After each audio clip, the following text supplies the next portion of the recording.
L'affaire suscite encore de l'indignation chez bon nombre d'acteurs qui discréditent la Haute Autorité de l'Audiovisuel et de la Communication, HAC.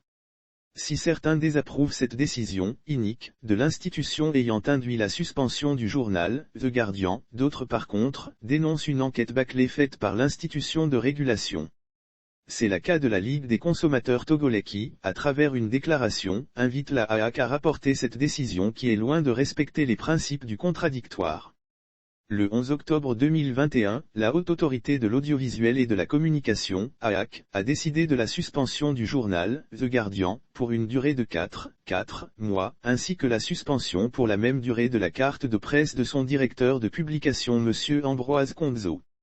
D'après la HAC, le journal aurait affirmé dans sa parution numéro 0127 du 30 septembre 2021 que le directeur du CEG-CGB a porté à la connaissance des élèves de son établissement le 27 septembre 2021, jour de la rentrée, qu'ils seront vaccinés contre la Covid-19 dans les jours à venir.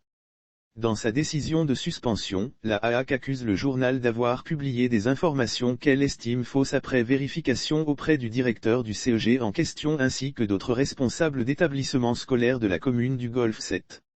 Elle décide de ce fait de la suspension du journal pour faute professionnelle grave. La LCT trouve bâclée l'enquête ayant abouti à la suspension du journal, The Guardian, ainsi qu'une décision sans contradictoire étant donné que le directeur de publication n'a pas été reçu pour faire part de sa version des faits avant que la décision de suspension ne sorte.